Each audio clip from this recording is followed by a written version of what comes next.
Hi, my name is Amy Bateman. I'm an entrepreneur founder, and I'm also helping other founders like you feel seen, heard and valued during the crazy startup scale-up journey. Now in this video, I'm going to talk briefly about how to identify the right mentor, how to ask them to be your mentor, and then the things that you can do in order to get the most out of that relationship. I'm not going to talk about how important a mentor is. I'm going to assume that you've clicked on the video so you know how important a mentor is to your success. Mentors have been massive for me, so I'm just going to dive straight in. So I'm going to start talking about what the difference is between a mentor and a coach. So I speak at a lot of startup events and careers events, and I often get asked this question, and it can be quite confusing because lots of people wear multiple hats. I remember my understanding of this used to be quite jumbled, but basically, if you think about it like this, a coach is basically somebody who helps you be better at a specific thing. Yeah. So as a startup founder, I was overseeing sales for the first time. Now this, by the way, can be a massive challenge for a lot of founders. We've got an idea. We know how to solve a problem in the world. So we start a company to go and solve that problem, right? But a lot of us haven't worked in a sales job before. And all of a sudden we're doing sales. So I got myself a sales coach. Or you might want to get a coach to help you with your presentation skills and your public speaking skills. So something that we have to do a lot of as founders. But the coach doesn't need to be awesome at the thing they're helping you be better at. It's worth noting that. It definitely helps if they are, but they don't have to be.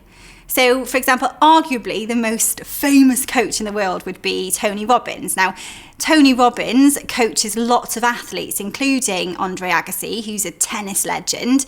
But Tony Robbins has never been a pro tennis player. So your coach doesn't need to be epic at the thing they're helping you be better at, but they just need to know how to help other people, you, get there. So coaching is performance-based and tends to be quite structured, and it needs to be really. But a mentor, that's not performance-based, it's relationship-based, and it's definitely a bit more chilled and a bit more informal for sure. Now, a mentor isn't really focused on a specific skill. They can help you with that, but that's not really what they're focused on. It's more kind of your overall development. They've been on a journey, they've been there, done it, got the t-shirts, that's the point. And now they can share those experiences with you. So that's the difference really, and it's worth knowing the difference because you can now sit back and think, what is it that I need for my own personal development and your own mental health a lot of the time in the startup world, and then you can go out and, contact people. But I just wanted to say initially that it's okay to have both. Like if you sit back and think, actually, I could really do with a coach and a mentor, that's fine. And in my opinion, that's always a good thing. Finally, and a really easy way that I tend to tell the difference is ask yourself, are you paying them? Because if you're paying them, then you're likely entering into a relationship with a coach or an advisor, and that's cool. But if you're paying them, it's going to be quite straightforward to ask them to do this because obviously it's probably their job, it's how they make a living. But how do you best contact a mentor who's going to volunteer their time? Because when you're asking somebody to do something for free, it's always worth, some thought and mapping out your approach. So let's identify the right mentor for you. So think about what it is that keeps you awake at night. There's probably a lot of things because you're a startup founder, but what's the main thing? Are you lacking in confidence? You're going to be doing a lot of things for the first time as a startup founder, so that might be your issue. Maybe you're a female founder like me and you're working in a male-dominated industry and you want a woman that's been there and done it before. Or maybe you just want sector-specific knowledge. And then once you've figured that out, you want to ask yourself, how experienced do you want this person to be? I didn't really care how old they were. I didn't care if they were older than me. I didn't care if they were younger than me. I wasn't bothered. I just wanted to make sure that they'd achieved at least some of the stuff that I wanted to achieve and face some of the challenges that I was going to face. And I will say as well, it's not essential, but when you're looking for a mentor, it really helps if they're well networked. Because again, you're growing your business, you're growing your brand. So if they can introduce you to people, that's always a good thing. You may already have somebody in mind. So I remember when I was looking for my first mentor, I actually knew who I wanted. She's a legend in Wales, and I'd actually stalked her for a number of years at various events. So when I was able to get an introduction to her, a proper introduction rather than me just stalking her, she said yes, thankfully. You might actually have a few people because you might have struggled to find somebody that has all of the things that you want. You can have 2 mentors. I think that's absolutely fine. I personally think that you shouldn't have more than 2 mentors, however. The reason being is that one, you probably haven't got time to be having coffee and chatting to everybody. You're busy, you're growing a business. But also I feel like it can kind of muddy the waters. Your mentors, they're challenging you and sharing their experiences. And yes, it's great to listen to lots of people's experiences and then go off and make your own mind up. But sometimes too much noise isn't necessarily a good thing. So once you've decided who you want, I think it's always a really good idea to run any names and ideas and your requirements by your friends and people that you trust, so maybe your investors, your peers, just your trusted network. And the reason that I say that is because you might think you've nailed it, but they might know somebody that's super cool that you don't know, and they might have some ideas that they can share with you.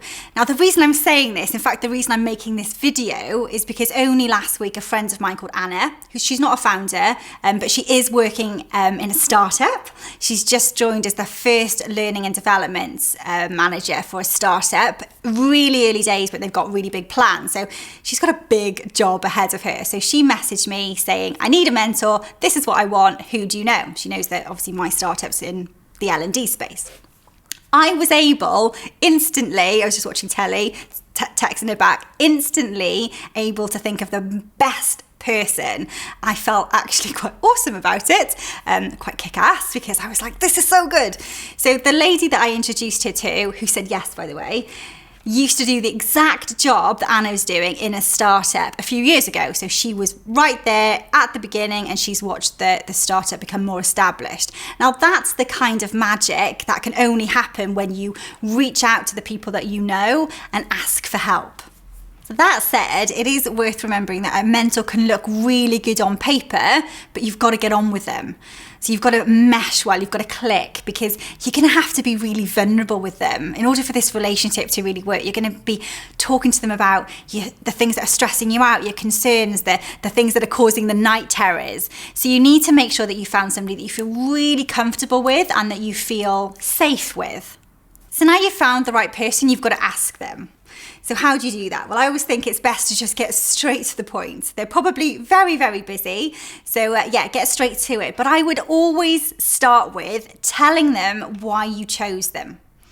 So make them feel seen, make them feel heard, make them feel valued in that moment. You don't need to blow smoke up the backside if that makes you feel uncomfortable. For me, I love telling people how fabulous. I wake up every morning thinking, how many people can I love today? So that comes naturally to me, but I understand that a lot of people are a little bit nervous about doing that, and it can feel quite ingenuine. But you are going to have to tell them why you picked them and make them feel good about themselves.